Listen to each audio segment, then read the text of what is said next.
Just had a thought about forgiveness. What happens when someone dies, if there's anything we have against that person, it seems like that's all gone just instantly, knowing they died. I mean, there's exceptions, I know that, and I'll get into that in a second, what that might indicate. But that's just interesting to me how not only are any grudges or resentments or anything just automatically forgotten, which is the true meaning of forgiveness. I mean, forgiveness isn't just saying some words. Forgiveness is in your heart. You really don't hold that. You don't care. You let it go. You completely let it go. And it's like almost intuitive. Everyone just has that. When someone dies, like I say, with exceptions, there are people that still hold severe grudges against people who have died, been dead for many, many years. That's a sad thing. But there seems to be something in all of us. We understand, hey, it's over now. It's over. There's no more need in trying to reconcile that, fix that, get them to make it right. Ain't gonna happen. And even from the standpoint of we now see them in a different way. We see them only in a positive way. We only want to speak about them in a positive way. And I know we can go on the other extreme, from the people who still hold the grudge, to the people who now want to make them into a saint. But the well-adjusted, healthy way would just be well, they were who they were. And they weren't a saint, they weren't a devil, they were just this person. And I knew them, and, I'm sorry they're gone. Would have been nice if they could have lived a little longer, and we could still be knowing them, but we'll never see them again. And that reality of knowing we'll never see them again, for most of us, in most cases, is enough to just finally let it go. Because we know, even if we don't express it, or even our own minds think the words, we know.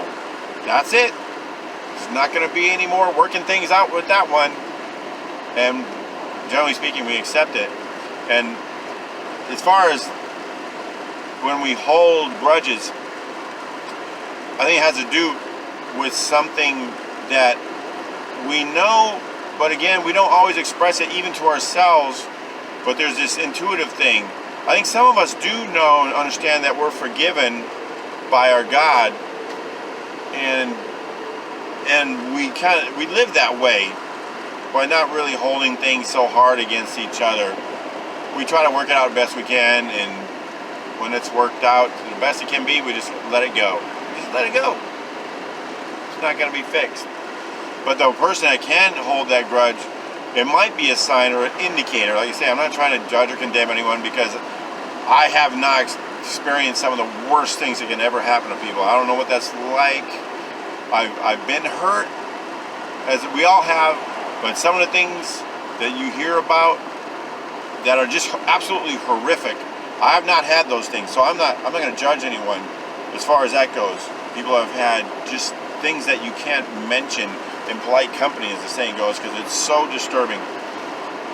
That's another thing, and God bless you, and I hope that you get free from that. I was saying, and speaking in generalities, what most of all of us deal with, if you still hold on to something, even after that person is gone, I think it might be an indicator that you just haven't really accepted that your God forgave you.